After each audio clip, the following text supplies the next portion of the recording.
Good morning, Ingrid Kelada. How are you today? I'm amazing. Thank you. And you? Good, good. It's so nice to speak with you. I know your book came out recently. Yes, Maybe you could just hold up the cover because you're the proud mama of this new book. yes. And tell us a little bit about why you wrote this book.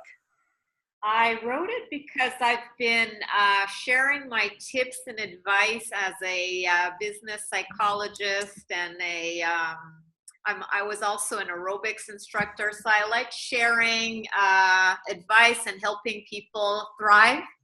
And after so many years, 27 years of practice, everyone kept telling me to write a book so that I can spread my tips and recommendations even further. And I just decided to go for it. It was a personal and professional challenge.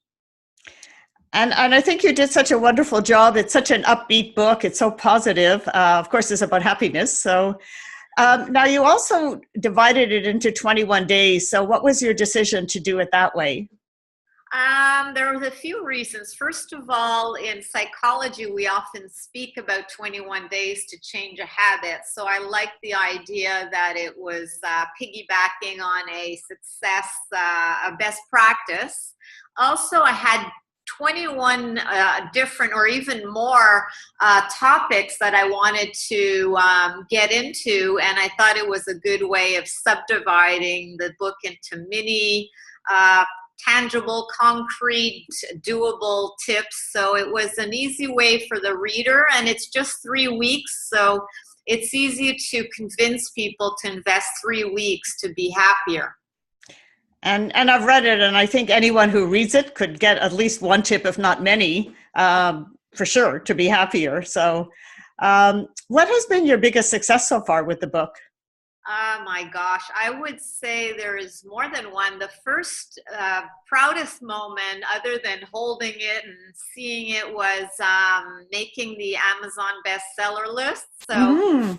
my goal was to be top 100 in my category, and I made it all the way to number 2 in the Canadian.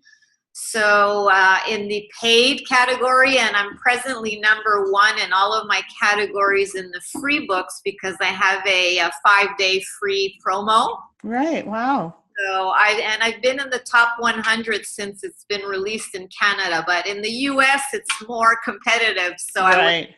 to 300. I did make it to top 10. Good for you. That's such a gratifying feeling, right? It was amazing. And my second, I would say, proudest moment was when my own husband ended up reading it, and he doesn't really read English. It's his Mm. English book. And I saw him start practicing some of the tips and letting me know that this actually works. So this was something I did not expect. That's fantastic. I'm so pleased for you. What surprised you most about writing the book or writing and publishing it? I would say that I was surprised about the number of people involved. I didn't quite, at the beginning I thought I'm just going to sit down and write a little ebook on my own and find everything online. And I ended up going, with professionals like yourself and cover designers, etc., interior editors, and I have a virtual assistant who's now helping me. So there's a lot of people involved if you want to do it right. You really actually need a publishing team, right? Yes, If you're doing it alone. exactly. Because, the big publishers, they have teams of people like editors and designers. They don't have one person doing a book. So when you're self-publishing, I think that was surprising to learn that, right? Yeah, and you want great people around you. You don't want, you put in a lot of time and it's your reputation and you want it done Mm-hmm. right. Mm-hmm. It's your life's work in a sense, your legacy that you're leaving, right? Exactly. Yeah, exactly. So what advice would you have for other wellness providers that are thinking of writing a book? Maybe they're overwhelmed, they don't know how to get started.